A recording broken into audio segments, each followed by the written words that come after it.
Ya, cikgu. Dengar suara? Dengar. Boleh dengar suara saya? Dengar. Boleh mula? Belum? Boleh. Share skrin. Mana? Tengok. Mana? Ni, stop. Ni. Kan?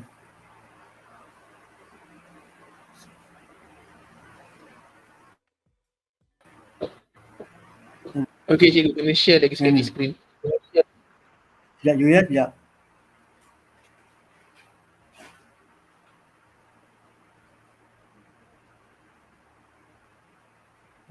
Belakang.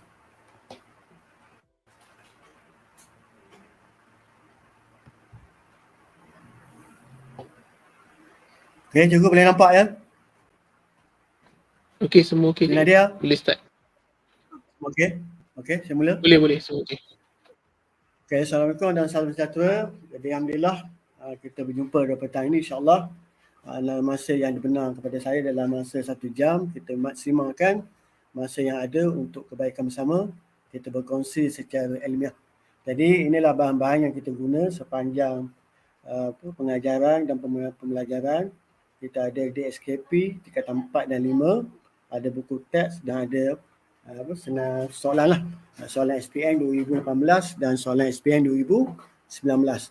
Cuma dia maklumkan untuk soalan SPM 2020 kita tak boleh dibincangkan sebab dia adalah soalan tertutup dan memang tak ada di pasaran. Hanya pelajar yang multi-purpose sajalah yang tahu apa soalan yang keluar lah. Cuma kelebihan saya sebab tak lepas anak saya ada. Jadi bolehlah saya tanya apa-apa soalan-soalan yang keluar lah. Jadi kita dapat bayangan lah. Okay. Jadi saya akan bermula dengan kertas 1. Jadi kertas 1 untuk makluman anak-anak didik semua, kita fahamlah kita ada 40 soalan. Jadi apa yang saya nak fokus pada masa yang diperuntukkan ini ialah saya nak tunjuk pada pelajar tentang soalan gerah. Okey. Soalan gerah ada, kalau 2018 ada 3 soalan, kalau 2019 ada 6 soalan. Jadi ada peningkatan lah. Cuma 2020 kita tak dapat paparkan sebab soalan tak ada di pasaran. Manakala soalan pengiraan ada 6 soalan 2018, ada 5 soalan pada tahun 2000. Jadi bila kita gabung ada 9 soalan lah yang bukan orang kata secara bentuk gerah dan pengiraan. Okey, saya tunjukkan sikit dulu soalan. Okey, ini cara macam mana saya menganalisis soalan. Okey. Kita tengok soalan. Jadi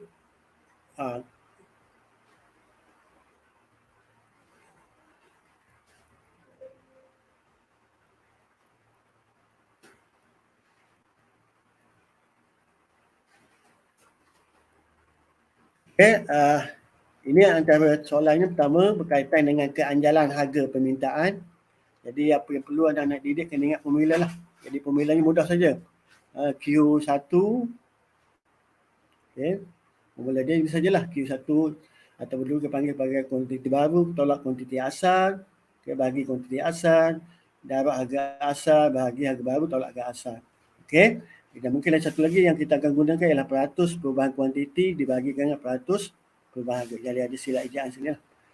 Satu lagi berkaitan dengan upah benar. Ada upah wang bagi purata harga barang, jumlah hasil, harga darab kuantiti jualan, untung, jumlah hasil tolak, jumlah kos. Jadi apa yang penting nanti bila anak-anak didik dapat soalan, tengok soalan, kita tulis ni P0, P1, Q0, Q1. Sebab kalau kita bimbang nanti, kalau kita tak tulis takut nanti ada pelajar tersilap alih. Jadi kan ini pula 12 P0, ini P1, maka bila buat nanti ada jawapan. Jadi bila kita tulis ni kita nampaklah. Okey, P1, P0, Q1. Jadi ini formula lah. Q1 tolak Q0 bagi dengan Q0 darab P0 bagi P1 tolak P0. Jadi sini kita akan dapatkan sini 20 kan. 20 kali di sini dapat negatif. Jadi bila kita bagi kita akan dapat 0.66. Jadi yang penting sekarang ialah anak-anak didik tulis yang ni. Kemudian salin sini, dapatkan formula tadi. Kemudian dapatkan jawapan. Kalau macam ni, dapatkan 2 titik perpuluhan yang paling hampir. Okay. Jadi jawapannya A lah. Okay. Kadang-kadang dia tak tanya yang ni. Dia tanya apa maksud soalan itu ialah tidak anjar. Sebab nilai ni kurang daripada 1. Apa maksud tidak anjar? Maksud tidak anjar ialah peratus perubahan harga melebihi peratus perubahan kuantiti. Cuma hati-hati yang kedua, tak ada kerana ada anak panah. Okay. Kalau tadi tak ada anak panah.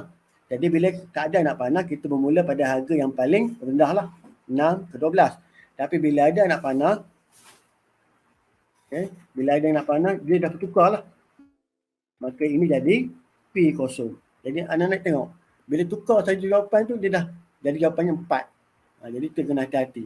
Jadi bila ada anak panah, tengok soalan tu. Kalau ada anak panah, tukar. Ini jadi P0, ini jadi P1, ini Q0 jadi Q1. Gunakan formula. Jadi kita dapat jawapannya 4. Jadi jawapannya anjar lah. Tapi ini saya menggunakan jawapan tadi. Cuma saya nak gambarkan kalau ada anak panah. Okey. Bila ada anak panah, jadi jawapannya ini bukan jawapan tadi. Ini jawapannya kita akan dapat ialah 4. Okey. Itu maksud saya lah. Okey, yang tadi yang kedua, soalan tanya tentang peratus perubahan harga. Jadi macam bagi formula tadi, peratus perubahan kuantiti bahagikan dengan peratus perubahan harga. Jadi kita dapat X ialah 25% bagi 40%, kita dapat 0.265.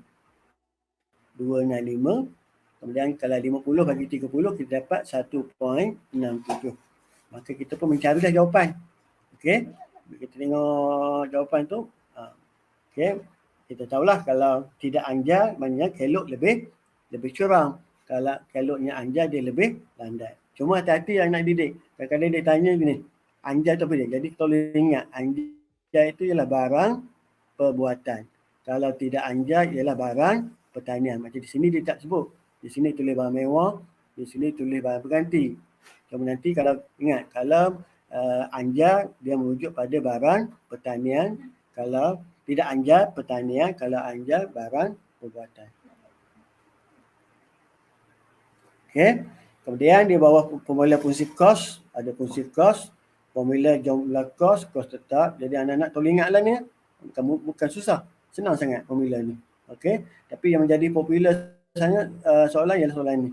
Okey. Ini menjadi popular pada pengubah soalan lah. Okey. Ini di bawah fungsi kos. Kemudian dia ada di bawah fungsi pengeluaran. Ada 3 saja formula. Cuma anak-anak tolong ingat, bila formula kos berata, dia jumlah kos bagi jumlah keluaran. Formula dia sama saja. Cuma tambah sini perkataan perubahan. Okey, perubahan. Jadi kita tunjuk soalan. Okey. Macam saya kata tadi, soalan banyak tentang tanya ini ialah kos tetap. Jadi bila kos tetap, kita ambil formula daripada kos purata. Okay. Kos purata ialah jumlah kos bagi jumlah keluaran. Kita tahu dalam jumlah kos tu ada kos tetap bagi jumlah keluaran. Jadi soalan tak ialah kos tetap. Jadi masukkan jadi nilai. Kos purata 4. Okey, kos tetap tak tahu. Kos berubah 60. Okey, jumlah keluaran. Jadi kita gunakan kaedah matematik, bahagi sini jadi darab. Okey. Macam ni, kemudian dapat 100, kemudian tolak sini jadi tambah jadi tolak. Maka kita dapat jawapan dia 40. Okey. Kemudian macam saya kata tadi, jika kos tetap ialah 70, berapakah kos berubah pada tingkat keluaran 10 unit? Masa gunakan formula, kalau anak tengok sini, tadi dia tanya apa? Tadi dia tanya kos tetap, sekarang dia tanya kos berubah. Jadi dia masih menggunakan formula kos purata bagi jumlah keluaran. Jadi masukkan saja nilainya. Okey. Ini tidak susah.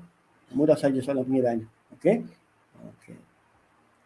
Kemudian kita tengok. Ini soalan tentang konsep pengeluaran. Okey, jumlah keluaran prima ialah 60 unit apabila 10. Jadi kita tulis sini. Okey, ini 10. Ini 60. Okey. Inilah buruh. Ini adalah jumlah keluaran. Okey. Jadi dia kata berlaku pertambahan. Jadi 10 kali 20%, kita dapat 2. Jadi 10 dengan 2. Kemudian dia kata peningkatan 60 daripada 25%, kita dapat sini 15. Jadi kita dapatlah ni. Okey. Jadi soalan tanya keluaran marginal, masuk keluaran marginal ialah perubahan jumlah keluaran. Okey, perubahan jumlah keluaran 75 tolak dengan 60 kita dapat 15. Kemudian 12 tolak 10 kita dapat 2. Okey, dapat 7.25. Baik, ini kalau ditanya keluaran marginal. Kalau ditanya pada keluaran purata, maknanya kalau keluaran purata maknanya 60 bahagikan dengan 10. Okey. Ini sama. Ini untung. Kalau untung pula kita cari jumlah hasil. Jumlah hasil kita tahu ini jumlah hasil dapatkan dengan RM15. Kita dapat RM30,000. Kita campur semua ini adalah jumlah kos. Jadi kita dapatlah jawapannya RM8,000. Ini sama juga. Masih lagi tanya tentang untung. Cuma ditukar saja. Masih lagi pemilihan sama. Cuma sini jumlah hasil kita dapatkan daripada jumlah keluaran dapatkan dengan ni harga jualan. Kemudian jumlah kos kita dapatkan jumlah kos kita dapat ini jumlah. Okey. Kemudian purata. Ini anak kena ingat ni. Okey, formula purata upah benar ialah upah wang bagi dengan purata harga barang. Jadi masukkan saja. Dia kata okey, pendapatan dia berapa? Bagikan dengan 6 campur 10 semua. Okey, ini kaedah dia lah. Okey. Pendapatan dia RM5,000 kan. Pendapatan dia RM5,000 upah wang. Kemudian 6 campur 10 kita bagi dulu nak dapatkan purata. Okey, dapatkan purata dia. Kita dapat 10.34. Jadi jumlah dia ialah 48355. Dia kata apa jadi kalau harga purata bertukar kepada RM20. Bagikan saja RM5,000 bagikan dengan 20. Kita dapat 250. Jadi asalnya 400. Jadi upah benar jatuh. Tapi di sini tak ada jawapan upah benar jatuh. Dia ada upah benar meningkat. Rupanya jadi upah benarnya sama dengan maksud dia ialah kuasa beli pengguna jatuh. Okey. Jadi kita tahulah kalau pendapatan beli pengguna. Jadi tolong ingat formula ni. Formula ni kadang-kadang keluar dalam soalan kertas satu. Okey. Soalan ni. Jumlah cukai ni. Dia ada beza pendapatan boleh guna. Ini pendapatan boleh cukai. Jadi pendapatan boleh guna jumlah pendapatan tolak 4 yang wajib tu potongan wajib. Kalau pendapatan boleh cukai jumlah pendapatan tolak dengan pelepasan cukai. Ini pendapatan faktor yang tidak produktif. Okay. Saya agak laju sikit sini tempat kerja masa. Bagi kita tahu ini ialah produktif. Okay. Okey, kita pergi pada soalan jawab. Bila soalan jawab, okey, dia bagi ada bentuk jadual tapi kita boleh buat lakaran. Okey, buat lakaran di sini supaya kita nampak. Okey. Kita tahu ini adalah keseimbangan. Okey. Ini adalah keseimbangan. Keseimbangan. Jadi kita bacalah. Dia kata harga keseimbangan pasaran 25 salah. Bukan 25, 30 kan. Harga cenderung turun. Kita tahu kalau harga sini dia mesti turun. Kalau harga sini dia mesti naik. Okey, lebihan penawaran sebanyak 80 unit. Okey, bila kita tolak betul 180. Tapi ini bukan lebihan penawaran, ini adalah lebihan permintaan sebab permintaan melebihi penawaran. Jadi bila kita cek jawapan ini ialah harga cenderung turun pada tingkat harga RM35. Jadi anak-anak semua kadang-kadang soalan ditanya dalam bentuk jadual. Ini jadual, kadang-kadang soalan ditanya bentuk kelok, kadang-kadang soalan ditanya dalam bentuk ayat. Jadi dalam ekonomi dia boleh membentukkan soalan dalam jadual, dalam kelok, dalam bentuk ayat. Okey. Jadi ketika baca sini ini jawapannya lah 3 dengan 4. Okey, kuantiti permintaan adalah sama kelok. Okey, kalau kita nak baca betul lah tu. Okey, kita nak baca ini sama. Okey, sebab okey. Kemudian perubahan permintaan. Okey, ini senang je nak tengok. Bila tengok soalan ni, okey, saya bagi jawapan. Kita tahu kalau kalau dimasukkan dengan perubahan permintaan dia mesti melibatkan pergerakan 2 kelok. Jadi bila 2 kelok kita tengok sini kalau P ke R dia sepanjang kelok. Salah lah. Okey. Kemudian S ke Q adalah sepanjang kelok. Salah lah. Sebab soalan tanya melibatkan perubahan kuantiti permintaan. Okey, jadi jawapannya sama ada A dengan D. Kita tengok A. A dia kata P ke Q. Kerajaan menurunkan kadar pelepasan cukai. Jadi bila kerajaan turun kadar pelepasan cukai, memanglah cukai akan meningkat. Cukai meningkat, pendapatan akan jatuh. Bila pendapatan jatuh, dia akan mengurangkan permintaan. Betul, mengurangkan permintaan. Okey, jadi jawapannya macam betul. Tapi soalan ini, kelok ini bergerak DO ke D1. Jadi, salah lah. Okey, Dia punya ayat tu betul, tapi oleh kerana kelok tu bergerak ke sini. Jadi anak-anak hati-hati ya. Tengok, dia bukan bergerak ke sini, dia bergerak ke kanan. Kalau bergerak ke kiri, yes, ini jawapan dia. Tapi sebab ini bergerak ke kanan, jadi jawapan dia D. Super sini tuan, tengok juga. Okey, bila melibatkan 2 kilo SS, okey, kita tahulah ini cerita pengguna. Cerita pengguna melibatkan permintaan, tak masuklah. Kemudian lambakan itu tidak berkaitan. Kemudian kalau prima bertamatkan untung, dia mesti harga meningkat. Ini harga tidak statik kan, maknanya harga tidak bergerak. Jadi jawapannya A lah. Okey. Okay, tengok yang ini pula. Yang manakah penawaran SO K1 menyebabkan? Okey, kalau kita tengok sini, yang pertama, lebihan penawaran. Kalau lebih penawaran, kesannya harga turun. Ini harga naik. Okey, kalau menyebabkan wujud lebihan. Bila lebih penawaran, harga turun. Okey, peningkatan dalam dunia menyebabkan perubahan kelok SO1. Biasanya kalau perubahan dunia ni, dia akan menyebabkan macam ni. Okey, dia macam ni. Harga tidak berubah. Okey, jadi jawapannya tentulah D. Jadi siap ni ada makna ni. A ada makna, B ada makna, C pun ada makna. Okey, tengok lagi. Okay, bila kita tengok ini, bila menaikkan kadar faedah pinjaman, kos pinjaman naik. Bila pinjaman naik, maka permintaan jatuh. Sedangkan ini permintaan meningkat. Jadi bila kempen, maknanya kurang kereta. Bila permintaan kereta jatuh. Ini permintaan meningkat. Jadi salah lah. Jadi mengurangkan perpasukan, saya dah buat tadi di atas. Bila cukai meningkat, pendapatan jatuh. Bila pendapatan jatuh, mestilah permintaan jatuh. Okay? Tapi ini permintaan meningkat. Jadi jawapannya A, melonggarkan. Jadi setiap ni B ada makna, C ada makna ya. Sama yang ni.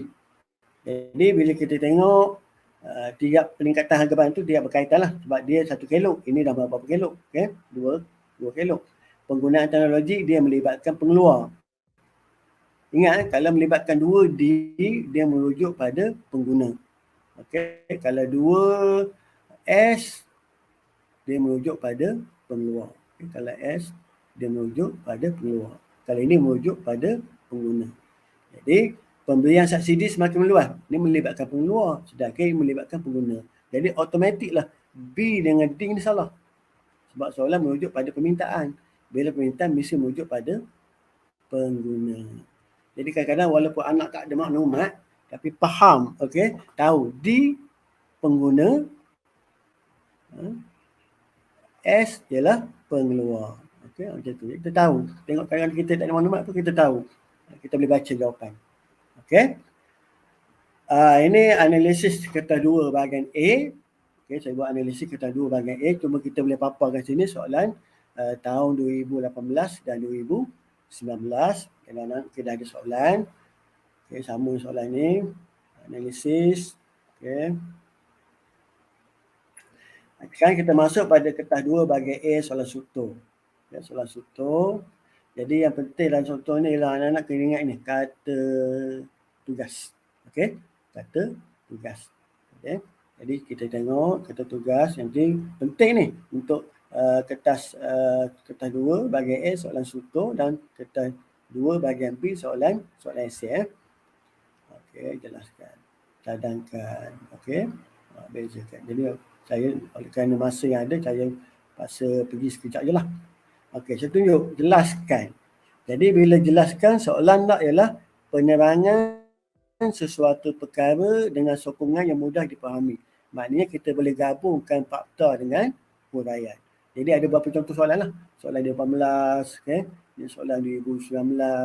Jadi anak-anak kena ingat, bila soalan jelaskan, okay? Dia adalah suatu perkara yang mudah dipahami, gabung fakta dengan huraian. Ini contoh jawapan lah. Dia tidak ada fakta, dia tidak ada huraian. Dia boleh digabungkan. Okay? Macam ni dia dapat 5 lah kan. Tapi markah 3. Okay? Kemudian contoh yang kedua. Ini jelaskan juga. Jelaskan konsep. Okay? Dia nak 2 markah saja. Ini pun dah lebih ni. Banyak markah dapat dah. Merupakan belanjaan. 1 markah. Toh ketak, berubah. Okay? Itulah dua pemarkah. Okey, contoh. Kemudian jelaskan usahawan. Usahawan individu yang menggabungkan satu markah, okay?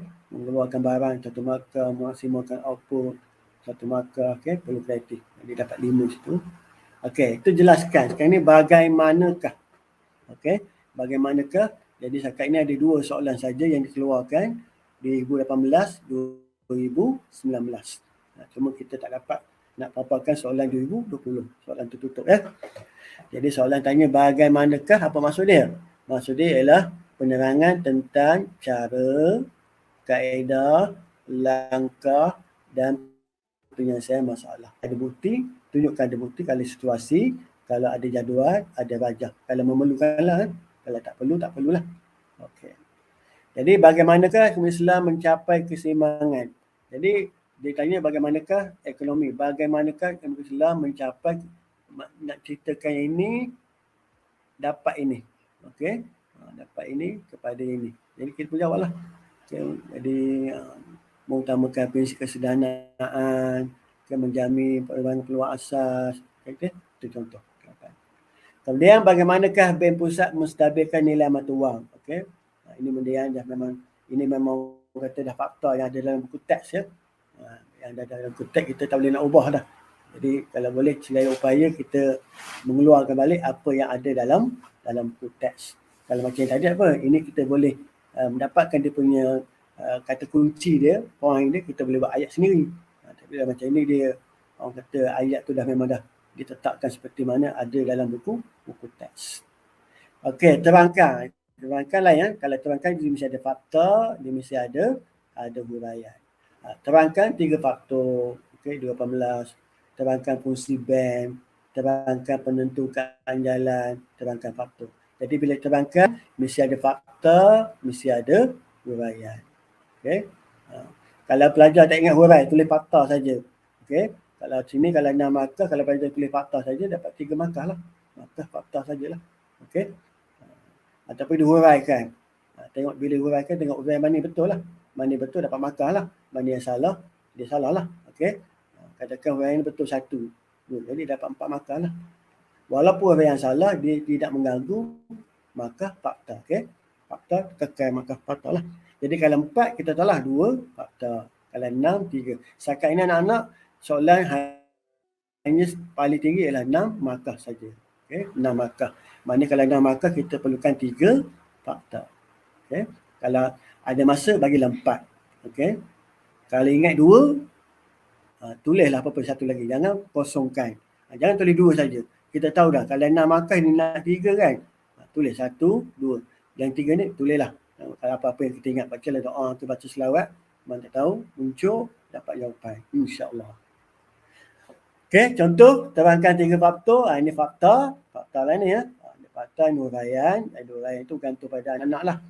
Kita melihat apa yang anak-anak mengeluarkan jawapan lah. Okay. Kemudian terangkan fungsi bank pusat. Sama, ini fakta, ini huraian ya.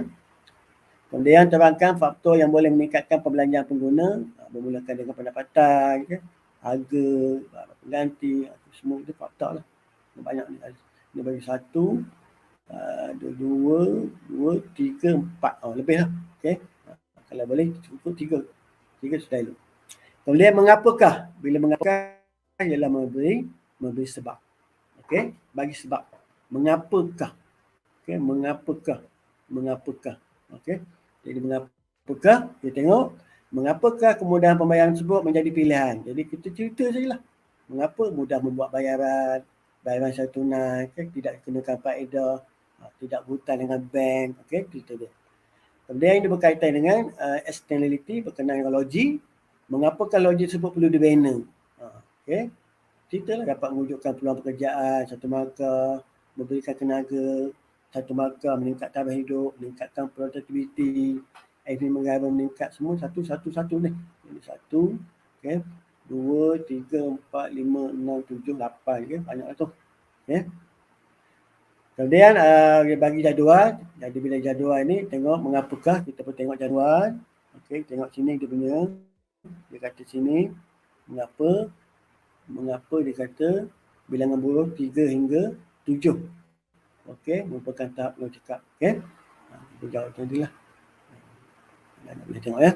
Saya tak boleh nak urai lebih lanjut buat masa. Kemudian menggunakan kertas gerah. Jadi bila menggunakan gerah, anak-anak wajib menggunakan kertas gerah. Okey. Biasa kertas gerah dibekalkan lah. Jadi kalau kita ada buat kesalahan, kita minta lah ya. Minta dengan pengawas kertas gerah yang baru lah. Jangan takut. Kertas gerah banyak pada pengawas tu, minta saja. Okey. Kalau kita buat silap, kita minta. Okey. Kalau kita gunakan kertas gerah, wajib guna kertas gerah. Atau dengan bantuan jadual, mesti ada jadual. Jadi keluar 2018 dengan menggunakan kertas gerah. 2019 dengan bantuan jadual. Okey. Jadi tengok. Jadi bila jadual, ini jadual lah. Okey. Ini bukan jadual, ini gerah. Dengan menggunakan kertas gerah yang disediakan halaman 4, lukis kelok permintaan pasaran. Okey. Kita pun lukis lah. Okey. Dapat macam ni. Dia kita pun lengkapkan. Jangan lupa titik origin. Anak-anak selalu lupa. Bila buat gerah, lupa yang ni. Harga, lupa ni. Okey. Cuma hati-hati pada harga. Okey. Kalau harga ni dia tak tulis. Tak apa kalau dia tulis 1,000. Kadang-kadang dia tulis 1,000. Jadi anak-anak tak perasan. Ingat nampak RN saja. Jadi bila dia tulis 1,000, maknanya sini pun anak-anak kena tulis RN, RIBU. Selalu kita tengok yang ini kadang-kadang pelajar lupa. Jadi hati-hati. Bila tengok soalan ni ada tak kata ini. Kalau tak ada, selamatlah. Supaya kuantiti. Kadang-kadang bukan unit, kadang kilo kan. Ini hati-hati ya. Cuma selalu yang kita tengok bila kita semak, yang ini pelajar lupa. Jangan lupa ini. Lupa ni nanti kita akan hilang satu markah. Okey. Kemudian terang, huraikanlah. Kita huraikan bentuk kelok permintaan pasaran. Semua ni. Okey. Kemudian dengan bantuan jadual yang sesuai, jelaskan hukum permintaan. Okey, ini jadual. Ambil angka mudah-mudah saja. Cuma ingat, bila hukum permintaan, ingat, bila hukum permintaan, bila harga naik, kuantiti mesti jatuh. Okey. Kalau penawaran ingatlah, kalau harga naik 10, 20, penawaran akan bertambah. Okey. Dia mesti ikut hukum. Okey. Jangan terbalik. Kalau terbalik nanti bila salah hukum, salah jawapan kita. Jadi semakin tinggi harga, semakin kurang kuantiti diminta. Itu baiklah. Okey, dapat 5 markah. Jadi ada markah untuk jadual, ada markah untuk huraian. Okay. Kemudian huraikan jenis-jenis. Bila huraikan, dia ialah menyatakan fakta dengan 2 huraian. Dia biasanya anak-anak, bila keluar soalan huraian ni, penggubah dia tahu dah. Mesti soalan tu ada fakta, ada huraian 1 dan ada huraian 2. Mesti. Jadi hati-hati. Kalau keluar soalan huraikan, ingat 1 fakta, 2 huraian. Okey. Macam inilah. Dan biasanya soalan yang dikeluarkan, kalau 6 markah tu memanglah yang ada dalam buku teks memang ada 2 lah. Perbelanjaan mengurus dengan perbelanjaan pembangunan. Okey. Ada fakta 1, ada fakta 2. Okey. Fakta 1, huraian 1 dan 2. Jadi hati-hati. Keluar soalan hurai memang seperti yang penggubah banner memang ada 1 fakta, ada 2 huraian. 1 fakta, 2 huraian. Jadi menceritakan dengan lebih panjang lah. Ini untuk soalan sutur. Nanti dalam soalan esei kita menggunakan jawapan yang panjang lebar lah. Baik, bila bandingkan mesti ada persamaan, mesti ada perbezaan. Okey, kalau beza paling cantik buat bentuk jadual. Okey. Kalau tak pandai buat jadual, boleh juga guna ayat, gunakan kata hubung. Okey. Tapi paling mudah ialah gunakan jadual. Tapi kalau soalan kata jelaskan perbezaan saja, mana hanya bagi perbezaan. Tak perlu persamaan. Tapi bila bandingkan, mesti ada persamaan dan perbezaan. Okey, soalan hitungkan. Bila hitungkan, kita mesti ada jalan pengiraan. Kalau berapakah, kita hanya bagi jawapan saja. Berapakah nilai X? 12 unit. Okay, berapakah kadar betul hasil? Bagi nilai saja. Tetapi bila hitungkan, kalau ada formula, kita guna formula, bagi demi jalan pengiraan. Ini pun samalah. Hitungkan, kita bagi jalan pengiraan kan. Jalan pengiraan, ini jawapan dia. Okey, dapat bermakah. Ingat kalau berapa tak payah buat macam ni, kalau hitungkan kena ada dalam pengiraan. Okey. Sekarang kita pergi pada bahagian B. Okey, bahagian B macam ni papa kepada anak-anak soalan tingkatan 4, soalan tingkatan 5. Ini mungkin ulangan sajalah. Ulangan sebagai pengukuhan. Mungkin sebahagian pada anak dah dapat pendedahan, mungkin sebahagian tu belum dapat, maknanya anggap tu suatu benda yang baru. Kalau yang dah dapat anggap itu sebagai ulang kajilah. Jadi bila kita tengok soalan tingkatan 4, soalan 18, soalan nombor 5, nombor 6, okey, itu soalan 2018. Okey. Ini soalan 2018. Kemudian ini soalan 2019. Okey. Soalan nombor 4, nombor 5, nombor 6. Jadi kita tengok gabungan soalan tingkatan 4 dengan gabungan soalan tingkatan 5. Okey. Cuma nak kepada anda semua, bila kita dapat soalan soalan bahagian B, okey. Bila kita baca tu tengok sini dulu. Ini adalah pendapatan individu. Kita tahu lah pendapatan individu ada 5 kan. Upah, sewa, okey, untung. Jadi kita tahu dah. Jadi di kata sini ialah jelas lah. Sebenarnya dah ada di sini. Upah kan. Jadi jelaskan pendapatan tersebut. Di situ cerita pasal upah lah. Kita terangkan pasal upah. Okey. Mengapakah berlakunya senario sedemikian? Jadi kita memikirlah. Okey, bila kita dapat soalan ni, dia kata sebagai macam melalui kerjaya. Kerjaya yang dicuburi. Maknanya ada orang dia kerja sendiri. Ada orang dia bekerja dengan orang lain. Okey, itu dia panggil apa? Dia panggil majikan. Jadi dalam kes ini ialah bagaimana mencuburi, mana dia bekerja dengan orang lain lah. Jadi kita pun ceritalah kerjaya yang dicuburi, mengapakah berlakunya tentang senario demikian. Okey. Kemudian peningkatan upah. Peningkatan upah mampu meningkatkan taraf hidup keluarga. Buktikan. Jadi dalam cerita ni kita akan terangkan apa itu upah wang, apa itu upah benar. Jadi sebenarnya kadang-kadang kita rasa soalan ni macam kalau pelajar tak pasal dia soalan dia hanya nak cerita upah wang. Tapi penggubah nak tengok sejauh mana pelajar boleh kembangkan pada upah wang ni bergerak kepada upah benar.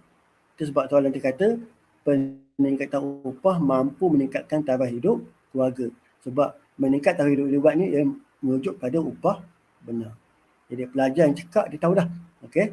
Sebab kita tahu tadi kalau upah wang tadi ialah tingkat harga upah wang tadi kita tahu dia kuartal tadi kan. Kita lupa tadi. Okey. Tapi upah benar bukan wang, upah benar. Okey. Okey. Jadi sini ialah tentang upah benar. Okey. Kemudian kita tengok soalan berikutnya, soalan satu sistem ekonomi. Sistem ekonomi kita tahu, tengok sini. Sistem ekonomi kita tahu ada sistem ekonomi campuran, ada pelancongan pusat. Tapi bila kita tengok Kelantan, Kedah, Johor lah, kita tahulah itu merujuk pada sistem ekonomi campuran. Jadi soalan ini merujuk pada jelaskan ciri-ciri sistem ekonomi. Okay, ekonomi campuran. Kemudian, mengapakah kerajaan perlu melaksanakan? Jadi itulah tanggungjawab kerajaan dalam sistem ekonomi campuran. Bagaimana kita menghuraikan mengapa kerajaan melaksanakan projek-projek tersebut. Ini semua diletak di bawah tanggungjawab kerajaan. Kemudian projek manakah menjadi pilihan? Kita dah belajar. Okey, dia ada apa ni? Sini ada 20 juta, dia ada 2 yang kita nampak di sini. Maka berasas kepada 20 juta tadi dia akan buat pilihan lah. Okey, pilih yang mana satu. Biasa kita tahu lah, kita dah belajar kekurangan, pilihan dan kos lepas. Okey. Jadi kita pun masuklah sini, kita akan pilih. Nanti insyaAllah saya akan masuk di bawah nanti soalan rubriknya. Ini soalan ulasan soalan dulu. Kemudian kita pergi pada soalan berikutnya. Okey, isu yang pakai ialah berlaku penurunan harga minyak. Okey, berlaku penurunan harga minyak. Jadi sebagai seorang pengguna bijak, apakah tindakan anda apabila berhadapan dengan situasi di atas? Jadi pengguna yang bijaksana, jadi cerita kita ialah fokuskan berkaitan dengan minyak lah. Okey, dengan minyak. Maknanya kalau dulu kita guna minyak apa, kita boleh tukar pada minyak apa, 95, kita tukar pada minyak 97, contoh gitu. Okey, kemudian kita ada duit lebih, kita boleh menabung. Okey, boleh belanja lebih. Sebab duit semakin kurang. Kemudian dengan bantuan rajah, jelaskan perubahan harga tersebut ke atas pasaran barang pengganti. Jadi oleh kerana dia merujuk pada pengguna, jadi pengguna akan melibatkan 2 kelok permintaan dan 1 kelok S. Okey, dia akan kelok 1 S. Jadi harga barang pengganti turun, permintaan turun, dia akan beralih ke okey. Kemudian bagaimana tindakan kerajaan tersebut memberi kesan pada firma? Jadi kesan kepada firma dan negara. Jadi tindakan kerajaan mestilah kesan yang positif pada firma dan kepada negara. Kemudian peranan kerajaan, jadi mengapakah kerajaan menetapkan sasaran demikian mencapai hasrat rakyat melalui peranan kerajaan dalam membina rumah. Okey, ini tujuan kerajaan. Kerajaan ialah melalui peranan kerajaan, hasrat rakyat ialah rumah keperluan asas. Tujuan dia ialah golongan pendapatan rendah terbela. Okey, kita tengok sini soalan tu dia berkaitan dengan rumah ya. Kemudian dengan bantuan rajah yang sesuai, jelaskan kesan tersebut. Jadi oleh kerana dia merujuk pada pengeluar, okey, merujuk pada pengeluar, mestilah 2 kelok S, 1 kelok D. Okey, kalau merujuk pada pengguna, dia mesti 2D, 1 S. Okey, kalau pengeluar 2S, 1 D. Oleh kerana dia nak merujuk pada tambah pengeluaran, maka harga turun, kelok akan beralih ke kanan. Nanti saya tunjukkan rajah ya. Ada rajah nanti saya tunjuk. Kemudian bagaimanakah kerajaan memastikan sasaran tersebut dicapai? Jadi peranan kerajaan ialah barang awam, golongan pendapatan rendah. Saya akan detail nanti bahagian C insya-Allah di bawah. Okey, teruskan. Masa tak di tempat ni, saya teruskan bagaimana kita tersebut dapat membantu industri kereta tempatan. Jadi soalan berkaitan dengan tarif. Kita tahu kesan penggunaan tarif. Kita akan buat rajah tarif lah. Kesan sebelum dan selepas tarif. Kemudian tindakan kerajaan lebih menguntungkan bersetujukah anda? Bersetuju untuk pengguna, rugi pengeluar. Kalau tak bersetuju, rugi pengguna, untung pengeluar. Baik, ini tentang cukai. Jadi kita tahu bincangkan kesan cukai. Bila bincangkan, dia mesti ada 2 sisi lah. Kesan positif dan kesan negatif. Okey. Nanti bahagian C saya akan perhatikan di bawah ya. Kemudian terangkan 2, cara kita terangkan mesti ada fakta, mesti ada huraian. Perubahan keadaan inflasi memberikan kesan pada ekonomi, bincangkan. Bila bincangkan, mesti ada kesan positif atau negatif ikut kesesuaian. Oleh kerana dia kesan kepada, anda tengok sini, bila kesan kepada ekonomi, dia melibatkan isi rumah, firma dan kerajaan. Okay? Tengok kesan tu. Kalau kesan kepada firma, firma saja. Kalau kesan kepada kerajaan, kerajaan saja. Tapi kalau kesan kepada ekonomi, dia merujuk kepada isi rumah, firma dan kerajaan. Kemudian ada soalan ni. Soalan ni cadangkan, nanti saya pergi pada soalan berikut. Cadangkan tindakan yang perlu anda laksanakan. Anda tu kita lah. Okay? Apa yang kita nak buat bila berlaku inflasi. Okay? Bila inflasi kita akan turunkan harga. Jadi pengguna berhemah, kita dah belajar, kita akan buat belanjawan peribadi. Okay? Kalau nak guna kelok pun boleh. 2 kelok permintaan, 1 kelok S. Okey, ini bayaran pindahan.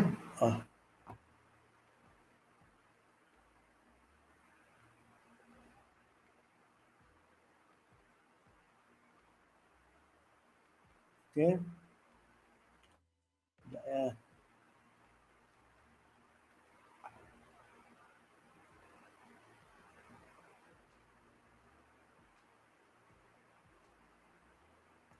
Okey, jelaskan pendapatan ini berkaitan dengan bayaran pindahan. Kita uraikan bayaran pindahan, menambahkan, boleh meningkatkan pendapatan pengguna. Okay.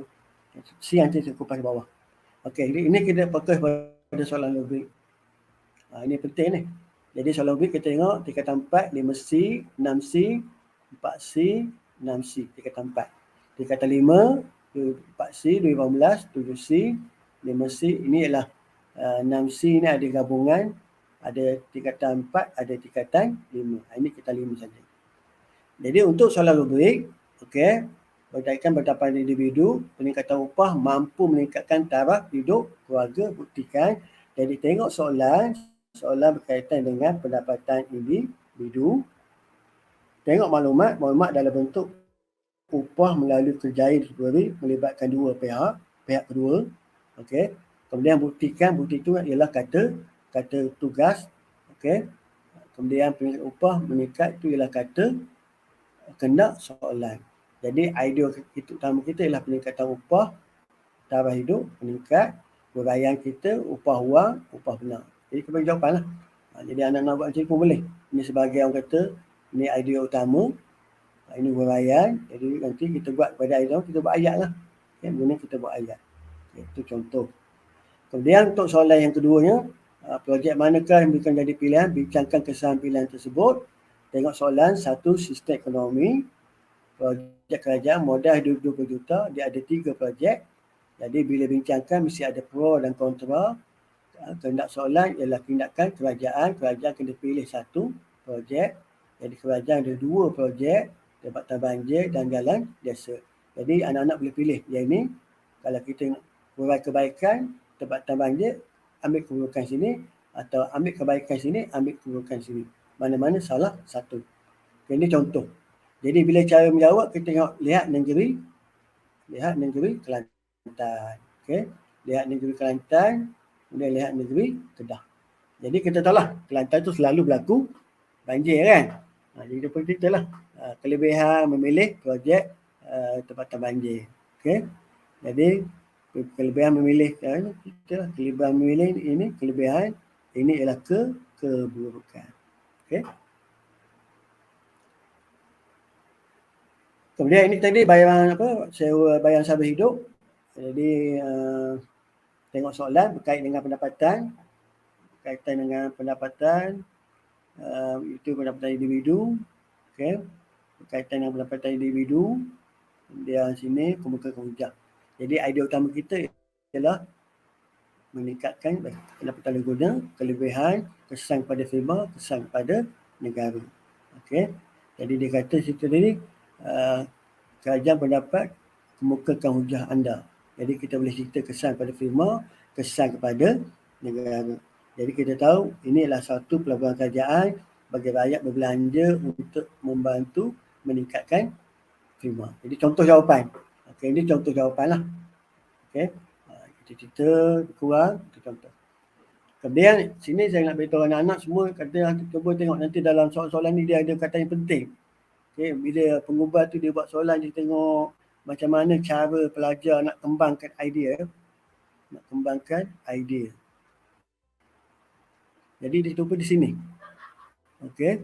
Walaupun soalan tanya bagaimanakah kerajaan dapat memastikan sasaran tersebut dicapai. Jadi pengubah nak tengok macam mana pelajar dia boleh hurai kerajaan dan melibatkan pihak swasta. Sebab dalam membuat rumah ni ada kerajaan, ada swasta. Jadi kalau pelajar dia hanya mengupas kepada kerajaan saja, jadi dia akan berada pada tahap 2 lah. Tapi bila dia melibatkan pihak swasta, dia boleh pergi pada tahap 3 lah. Jadi hati-hati dalam soalan, tengok semasa, kemahiran berfikir. Dia cerita pasal rumah tu juga. Daripada rumah tu rupanya ada peranan kerajaan, ada peranan swasta. Walaupun di sini tidak disebut peranan swasta. Tapi bagaimana kerajaan, bila kerajaan ni negara, dia besar kan, dia boleh guna sesiapa sajalah. Dia sendiri, kerajaan, atau dia boleh menggunakan swasta. Tapi kalau bagaimana swasta, dia tak boleh guna kerajaan. Tapi kalau kerajaan boleh guna swasta. Bagaimana cekap di penggubah soalan, bagaimana nak melahirkan pelajar yang matang berfikir dan dapat mengupas isu tu. Jadi kita tahulah apa peranan kerajaan, kemudian dia keserah pada swasta. Okay. Jadi begitu. Contoh.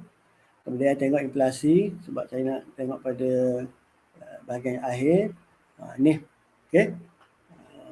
Kita buat, bila kita buat analisis, ini mungkin anak-anak nak tengok lah ni. Menjadi minat kan.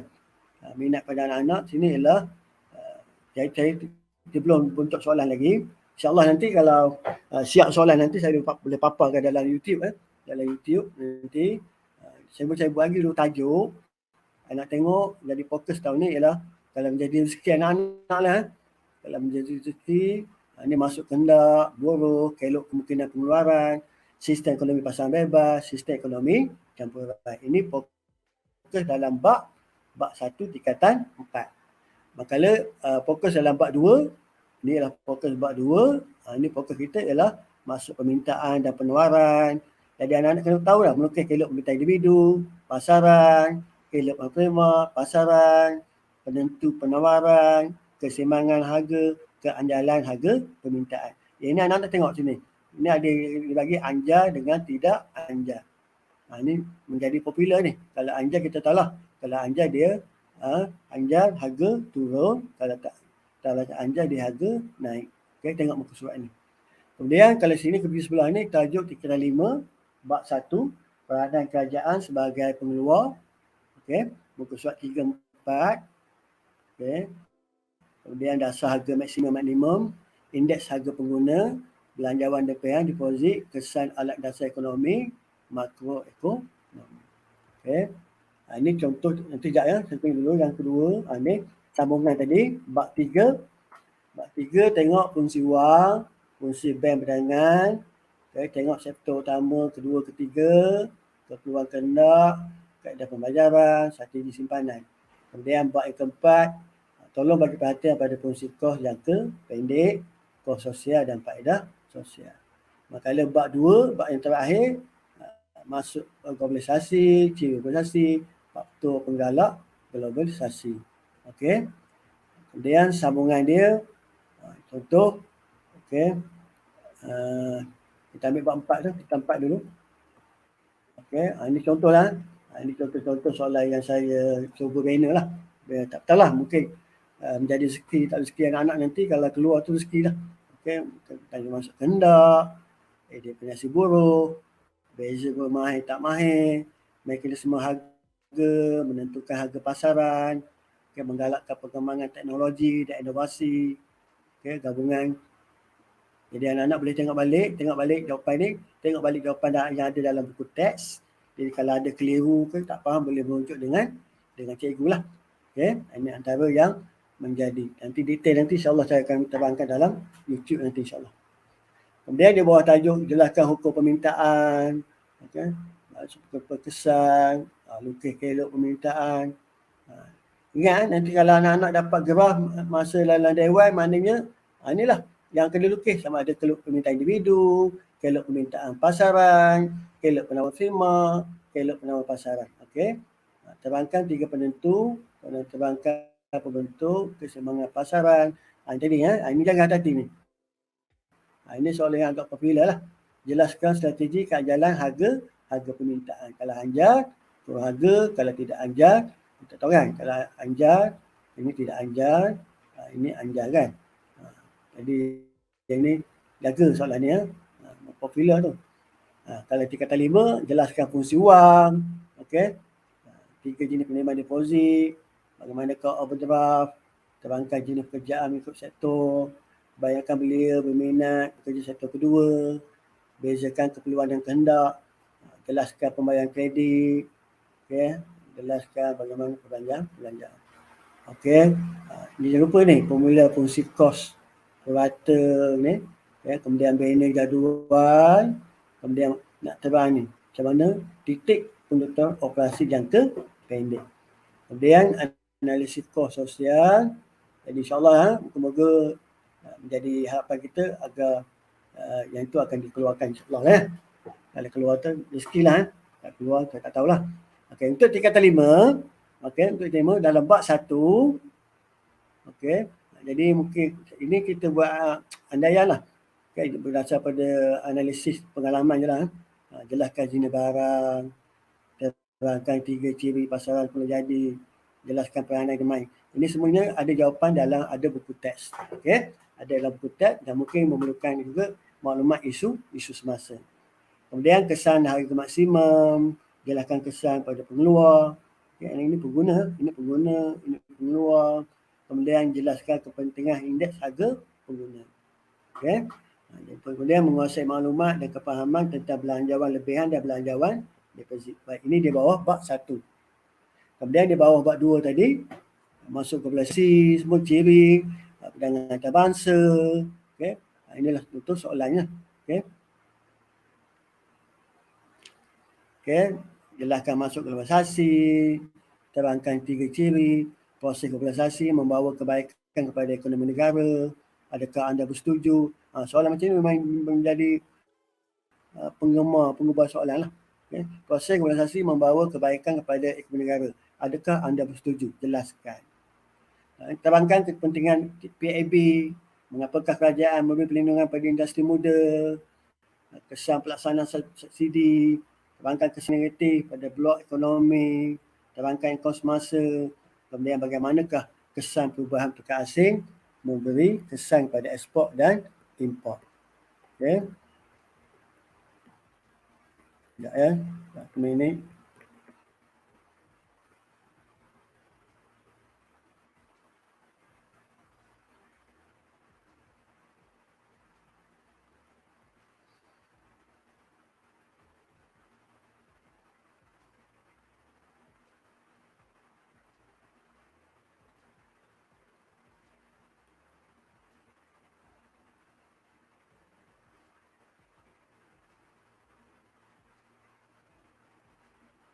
Okey,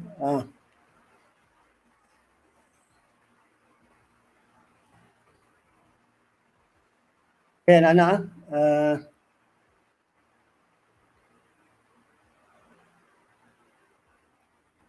okey, ini yang keseimbangan tu. Okey, sebelum saya ini keseimbangan. Okey, ini huraian dia. Kita harap anak-anak menguasai lah. Kemudian yang ni, okey, pernah keluar soalan tahun 2018, soalan 4B. Jadi ingat, bila merujuk pada dua permintaan, dia merujuk pada pengguna. Okey, merujuk pada pengguna. Dan hati-hatilah. Okey, bila macam ni, faktor penyebab dia ialah pendapatan naik, harga barang pengganti naik. Takut ini keluar dalam soalan objektif. Kedua, tadi bergerak ke kanan, sekarang bergerak ke kiri. Okey, 2019 soalan nombor 5B. Kita boleh masukkan.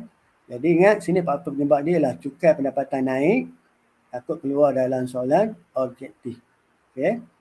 Kemudian yang ketiga, ini 2S. Bila 2S, saya kata tadi, dia merujuk pada penawaran, dia merujuk pada pengeluar. Pengeluar tadi ialah melibatkan firma dan kerajaan. Pengeluar ni akan melibatkan firma dengan kerajaan. Jadi bergerak ke kanan, harga akan turunlah. Jadi kemajuan, ingat sini, ini ni akan keluar dalam soalan objektif. Jadi kalau bergerak ke kanan, puncanya ialah kemajuan teknologi, dasar kerajaan bagi subsidi. Kemudian kalau bergerak ke kiri, upah benar naik, pengeluar memaksimalkan untung. Jadi menguasai 4 rajah ni nanti, kalau anda rasa mampu, jadi sesuai untuk dimasukkan dalam kertas bahagian B, macam saya contoh ni, saya bagi ni, 2018 soalan 4B, yang ini 2019 5B, yang ini 2018 4B. Jadi anak-anak boleh gunakan dan boleh manfaatkanlah, insyaAllah. Okey, tolong tengok yang ini tadi saya dah beritahu dah kan. Okey, ini tadi, hati-hati ya. Kelok permintaan individu, kelok permintaan pasaran, kelok penawar firma, kelok penawaran pasaran.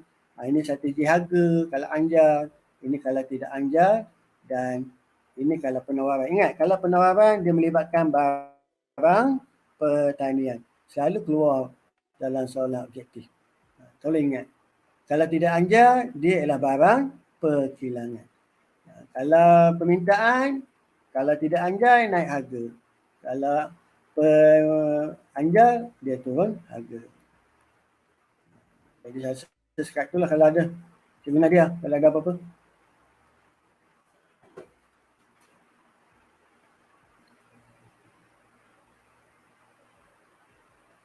Cikgu Nadia.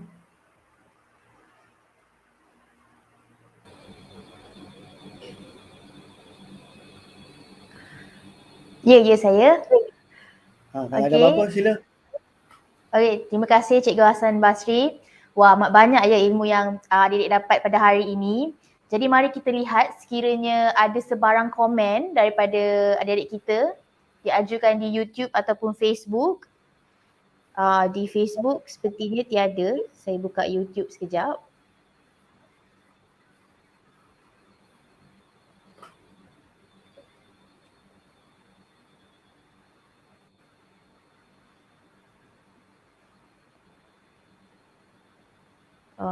Sekejap ya. Tak ada soalan kan? Ada soalan sekejap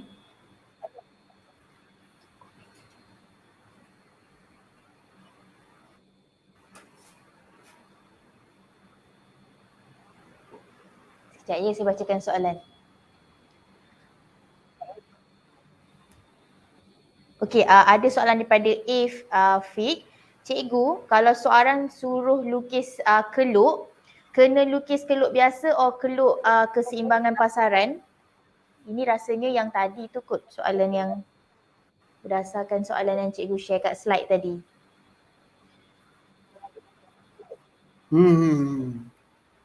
Maksudnya kalau lukis keluk tu lah, yang penting titik lah.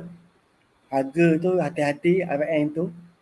Kadang-kadang dia tulis tu, kadang pelajar tak perasan, dia tulis RN saja. Hati-hati yang tu. Ada lagi satu soalan, cikgu. Okey, cikgu, jawapan kena tulis dalam bentuk esei ke? Kalau point boleh tak? Ni selalunya kertas 2 lah kot. Beginilah. Ikut pada keselesaan lah. Kalau dia mampu mengurai lah. Kalau dia rasa apakan daya cakap point, boleh lah. Yang penting, jangan biarkan jawapan kosong.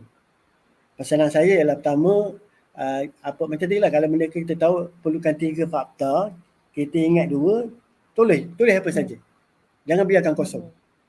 Okay, kemudian untuk ni kalau boleh, banyakkan buat latihan pada soalan-soalan yang terlepas. Okay, soalan terlepas ni maknanya macam saya tulis lah. Mengapa jawapannya A, mengapa tidak B. Kadang-kadang soalan dia berpusing je. Itu pengalaman lah. Okay. Okey, baiklah, kita dia ke soalan yang terakhir. Dia satu, insyaAllah. Ya, betul cikgu. Okey, kita ke soalan yang terakhir daripada adik Alia Sofia. Cikgu nak tanya, kalau nak lukis keluk permintaan atau penawaran pasaran, kena lukis individu A kemudian B baru pasaran ke? Maksudnya ada 3 keluk yang berbeza. Macam sebagai contoh dia lah, kalau dia 3 tu mesti ada. Dia mesti 3. Maknanya kalau individu sama ada Ali atau Abu, kemudian ada pasaran. Kalau firma, ada firma B dan A campur B. Maknanya gabungan 2 jadi 3 lah. Kalau pasaran dia 3 lah. Biasanya 2 jadi 3. Kalau individu 1. Betul. InsyaAllah. Itulah dalam masa yang kita nak ajar. Ya, itu adalah soalan yang ditujukan daripada YouTube. Jadi cikgu ada final tip untuk sampaikan kepada adik-adik? Nak maklum pada pelajar, jangan risau. Soalan SPM ni tidak sesuka yang seperti kita jangka. Memang kita dah melalui banyak-banyak soalan, tapi tidak sesuka soalan yang kita biasa hadapi. Kedua, yang penting kemukakan apa saja jawapan. Okay? Jangan biar kosong. Jadi kadang-kadang soalan tu kadang memerlukan pengetahuan semasa, ilmu semasa kita. Jadi kalau kita rasa benda itu bersesuaian, kalau kita pernah dengar melalui TV, pernah dengar melalui cikgu, pernah dengar melalui kawan, jadi kita keluarkan idea tu dalam kertas. Jangan yang penting bertulis. Manalah tahu tulis tu nanti boleh dapat meningkatkan markah. Cuma yang penting sekarang ni lah, banyak berjumpa dengan cikgu lah. Banyak jumpa dengan cikgu, bertanya. Dia rasa dia ni untuk akhir. Pertama ialah pelajar-pelajar dengan kata lah. Dengan kata cikgu, kata ibu bapa. Kedua, banyak bertanya. Okay, banyak bertanya. 3, jangan malu. Jangan malu. Keempat, kena minta maaf. Minta maaf dengan cikgu supaya ilmu kita dapat tu bersih. Hati kita bersih. Okay? Yang kelima, kita banyak buat baik. InsyaAllah. Bila banyak buat baik tu nanti, kebaikan itu akan membantu kita semasa progresan. InsyaAllah. Okay. Baiklah, terima kasih. Terima kasih sekali lagi saya ucapkan kepada Cikgu Hassan Basri kerana meluangkan masa bersama dengan kita pada hari ini. Banyak sekali tips-tips yang diberikan oleh Cikgu Hassan Basri tadi sebagai panduan kepada adik-adik yang akan menduduki SPM pada bulan depan. Jadi adik-adik, moga ianya memberikan manfaat kepada adik-adik apabila menduduki peperiksaan SPM nanti.